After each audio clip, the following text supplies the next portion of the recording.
दोस्तों, अखिलेश यादव को अहीर का छोरा बताने वाली रोली तिवारी की पतंग कट गई है और साथ ही साथ इलाहाबाद विश्वविद्यालय की पहली महिला छात्र संघ अध्यक्ष रही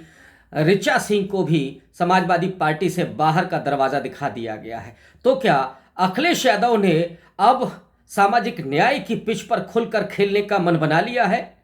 इससे यह भी संकेत मिलता है कि स्वामी प्रसाद मौर्य के पीछे पूरी पार्टी अब मुस्तैदी के साथ खड़ी हो गई है और ऐसे में इसका क्या राजनीतिक विश्लेषण किया जाए, ये बहुत ज़रूरी मसला बन गया है। दरअसल स्वामी प्रसाद मौर्य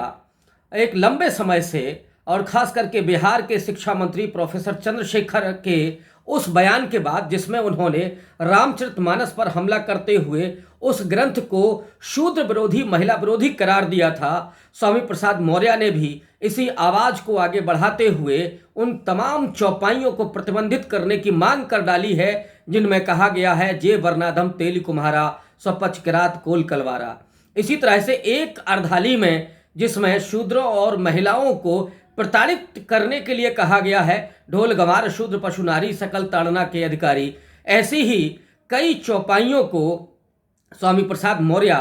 प्रधानमंत्री और राष्ट्रपति को चिट्ठी लिख करके प्रतिबंधित करने की मांग कर चुके हैं और वे लगातार ऐसे बाबाओं, महंतों का मुकाबला कर रहे हैं जो उनकी जीभ काटने और उनकी गर्दन उतारने पर कहीं 21 लाख, कहीं 10 लाख रुपए का इनाम घोषित कर रहे हैं। पिछले 3 दिन पहले ही ताज होटल में उनके साथ महंत राजू दास, जो खुद को अपना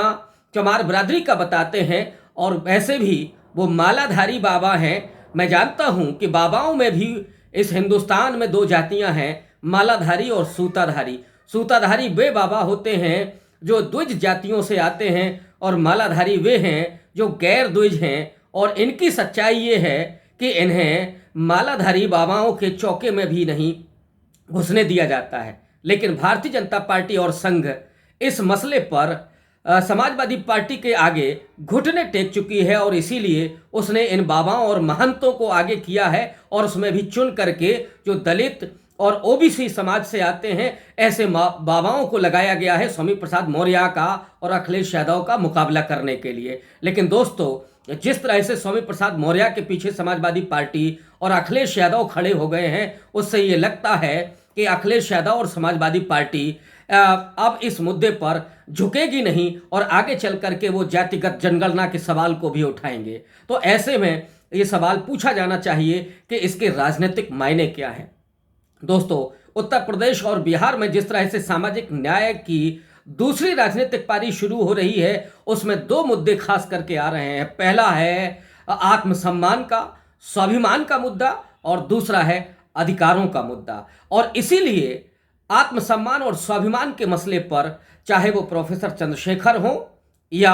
स्वामी प्रसाद मौर्य हो, और एक वाक्य तो अखिलेश यादव भी कह चुके हैं कि मैं मुख्यमंत्री से पूछूंगा सदन में कि क्या मैं शूद्र हूं और ढोल गंवार शूद्र पशु नारी इस चौपाई का अर्थ क्या है, वो मैं योगी आदित्यनाथ से पूछूंगा। इसका मतलब है कि ये जो सूरत है राजनीति की आने वाले वक्त में वो लगभग तय हो चुकी है, उसका खुलासा हो चुका है और इसी पिच पर जो सामाजिक न्याय की राजनीति है वो आगे बढ़ने का मन बना चुकी है। दोस्तों, ये जो आत्मसम्मान की लड़ाई है ये आगे चल करके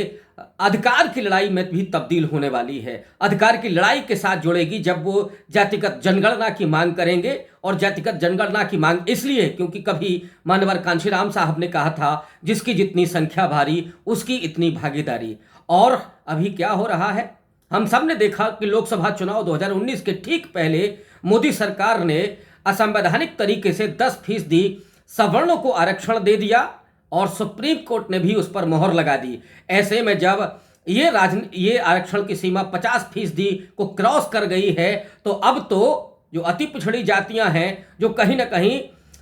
मुख्य धारा में पिछड़ रही हैं, या वे दलित जातियां जो पीछे रह रही हैं, उनके लिए भी अतिरिक्त रिजर्वेशन की मांग होगी। और जहां तक मुझे याद है, भीम आर्मी के चीफ चंद्रशेखर इसकी मांग को लेकर के संजीदा हैं और वो आने वाले वक्त में अति पिछड़ी जातियों के लिए 15% रिजर्वेशन की अलग से मांग करेंगे, जो 27% से अलग होगा। और दोस्तों, जब 50% की सीलिंग टूट चुकी है तो वे हाशिए की जातियां और समुदाय अब क्यों नहीं आरक्षण की मांग को बुलंद करेंगे। लेकिन आरक्षण को तो लगभग पृष्ठभूमि में धकेल दिया गया है, उसको बेमानी कर दिया गया है, और इसलिए कर दिया गया है क्योंकि सरकारी नौकरियों को खत्म किया जा रहा है, पीएसयूज को नरेंद्र मोदी ने बेच दिया है। ऐसे में ये जो सवाल है आरक्षण का वो कितना मजबूत होगा, और इसी पिच पर ये जो सामाजिक न्याय की राजनीति है वो आगे बढ़ेगी जब वो अपनी जनगणना को कराने की मांग कर रहे हैं। और ये जो जनगणना की मांग है वो ओबीसी की हिस्सेदारी की भी मांग होगी, ओबीसी की जातियों पर, उन जातियों पर जो राजनीतिक रूप से सशक्त हैं, आर्थिक रूप से समृद्ध हैं, और जिनको शिक्षा भी बहुत तेजी से प्राप्त हुई हो, विश्वविद्यालयों में वो पीढ़ियां पहुंची हैं, उनकी हिस्सेदारी कितनी है। क्योंकि उन तमाम जातियों को दूसरी अन्य जातियों के खिलाफ भड़का करके ये कहा जाता है कि आरक्षण की सारी मलाई तो यादवों ने काटी है, सारी मलाई तो पटेलों ने काटी है, इन निषादों को, इन राजभरों को, इन विश्वकर्माओं को या और जो ओबीसी की जातियां हैं उनको कुछ प्राप्त नहीं हुआ है। तो सवाल ये है कि भारतीय जनता पार्टी ने, चाहे वो विश्वकर्मा समाज हो या राजभर समाज हो या और जो दूसरी जातियां हैं, प्रजापति है, नाई है, इन जातियों को क्या राजनीतिक प्रतिनिधित्व मिला है, क्या सरकारी नौकरियों में हिस्सेदारी मिली है? इन्हें मिला है तो सिर्फ टोकन के नाम पर वो मुखौटे जो जब इस समाज के खिलाफ कोई अत्याचार होता है तो उनको खामोश रहने के लिए कहा जाता है। ऐसे तमाम उन सांसदों, विधायकों और मंत्रियों को ऐसी प्रताड़ना के खिलाफ उनको मुंह बंद करने के लिए कहा जाता है और आरक्षण के विरोध में बोलने के लिए कहा जाता है। इस टोकनिज्म के जरिए भारतीय जनता पार्टी और आरएसएस ने जो पिछड़ों के चेतना थी उसको कुंद करने की कोशिश की है, लेकिन जाति जनगणना वो एक पैमाना बनेगा या वो मास्टर स्ट्रोक होगा जिसके आधार पर ये ओबीसी की जातियां, उनको अपनी जनसंख्या पता चलेगी और उन्हें तमाम संसाधनों में उनकी भागीदारी की जानकारी होगी, और ये भी जानकारी होगी कि ये जो अगली जातियां हैं जिन्होंने सदियों तक शोषण किया है और आज़ादी के बाद भी वो मुख्य धारा में रही हैं, उन्होंने पूरा मलाई काटी है, लेकिन वे राज करती आई हैं फूट डाल करके, कभी दलितों के बीच ओबीसी की राजनीति करके, कभी ओबीसी के भीतर गैर यादव और गैर कुर्मी जातियों को उनके खिलाफ भड़का करके, या ठीक वैसे ही दलितों में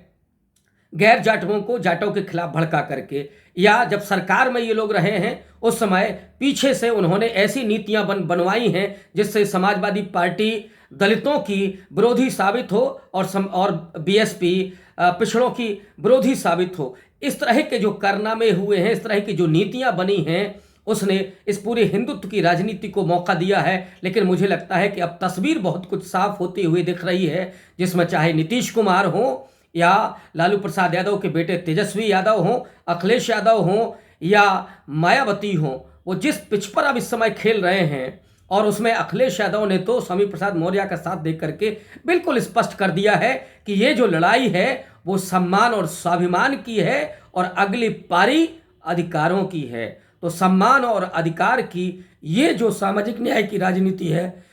वो आगे बढ़ने वाली है,